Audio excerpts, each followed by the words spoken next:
tout le monde, j'espère que vous allez bien. Donc je vous retrouve pour un nouveau tutoriel. Donc c'est un tutoriel un peu particulier, je vais vous montrer comment on fait pour rédiger un CV. Donc j'ai pris comme exemple architecte parce que c'est celui que j'ai toujours fait et c'est celui que il m'a permis d'être architecte aujourd'hui. Je vous laisse la reste de la vidéo. Donc premièrement, quand on veut rédiger un CV, faut se mettre dans la tête de la personne qui va le lire. Donc faut penser qu'il va lire plein d'autres CV, du coup voilà, faut essayer de se démarquer.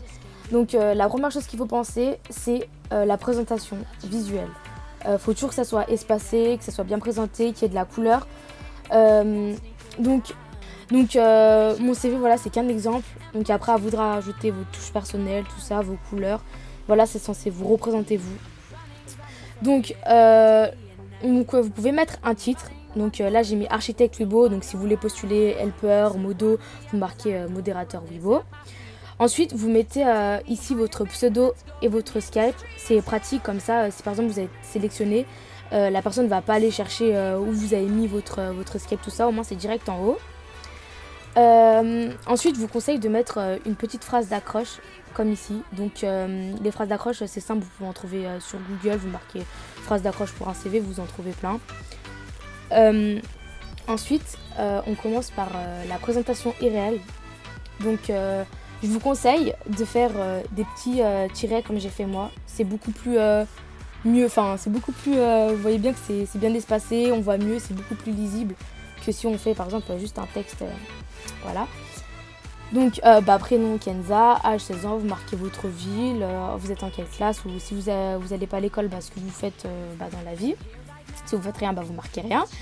Donc après pour vos loisirs, vous mettez vos passions, si vous faites du sport, si vous faites un autre loisir, n'importe.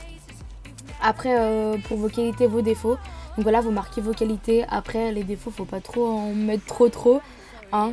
Mais faut vraiment être franc, faut vraiment marquer ce que vous êtes vraiment, parce que de toute façon ça finira, si vous marquez n'importe quoi, ça finira toujours pas se voir quoi. Donc ensuite on passe à la présentation virtuelle. Donc vous marquez votre pseudo, votre date d'inscription, c'est important de la marquer. Après comment vous êtes sur Wibo, parce qu'il y en a ils sont pas pareils dans la vie réelle et sur Wibo. Après vous pouvez marquer un petit mot, bon ça après voilà c'est personnel donc importe. Ensuite concernant mes compétences, moi comme j'ai déjà été architecte, je l'ai marqué, mais si par exemple vous avez jamais été architecte, vous marquez que c'est la première fois que vous postulez, ou sinon il y en a qui repostulent mais qui n'ont pas été pris avant, vous dites que c'est la deuxième fois que vous postulez mais que vous n'avez pas été pris malheureusement, que là vous retentez votre chance et que vous vous sentez prête à vous relancer dans cette aventure par exemple. Ensuite, si vous connaissez les commandes comme Z, construit et flore, voilà, vous les marquez. De toute façon, je vais faire une vidéo pour comment vous expliquer comment on les utilise parce qu'il y a beaucoup de gens qui ne savent pas les utiliser. Ensuite, capacité, vous marquez, moi j'ai marqué ça, que je sais varier les styles et que j'ai facilement de l'inspiration. Au niveau des disponibilités, donc là, moi, quand j'ai fait mon CV, j'étais en vacances, donc je peux pas trop me positionner avec les cours. Mais si vous faites le CV par exemple et vous êtes en cours, vous marquez, généralement quand on va sur l'ordi c'est après les cours tout ça, donc vous marquez votre disponibilité. Je sais pas si vous m'avez compris. Ensuite pour vous contacter, vous marquez votre Skype et votre Facebook, on sait jamais. Ensuite pour finir, il faut toujours marquer une petite phrase à la fin, voilà, pour conclure. Donc vous marquez n'importe laquelle, si vous voulez vous pouvez marquer la même que la mienne, mais voilà. Ensuite pour vos créations, aussi ça marche pour aussi les animateurs quand vous allez mettre vos jeux. Et voilà, donc vous prenez des screens, généralement ils disent le nombre de screens qu'il faut. Mais voilà, donc là j'en ai mis que 4, mais normalement je crois que c'est 5.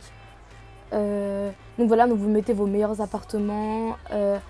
C'est très important aussi de mettre ceux où il y a vraiment le détail, où on voit que c'est des constructions que vous avez mis du temps et voilà, et pas forcément des petits apparts en mode ouais, vous avez juste empilé des blocs et puis c'est tout. Donc vraiment c'est très important, ça peut vraiment jouer à une place près et on regarde vraiment le détail.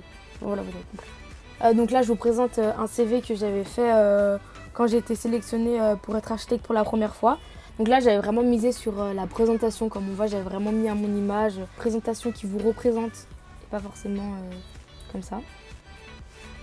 Donc voilà, donc c'est très espacé, j'ai mis de la couleur, voilà, donc c'est très important. Ensuite, au niveau de mes créations, voilà, mes anciens apparts. Je sais même pas comment j'ai fait pour être sélectionnée avec ces apparts. Mais voilà. J'avais fait à peu près ça, comme ça.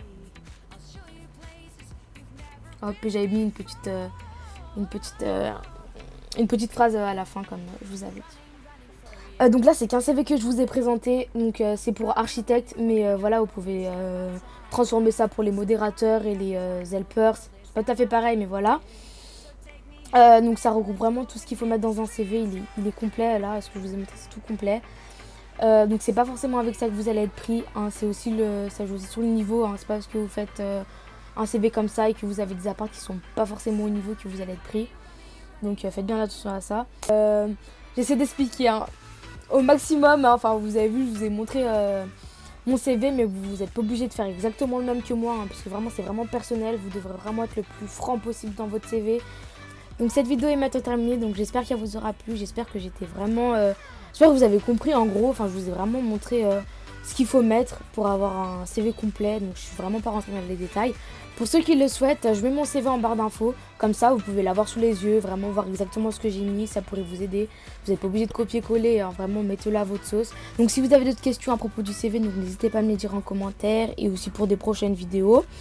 Et je vous dis à bientôt.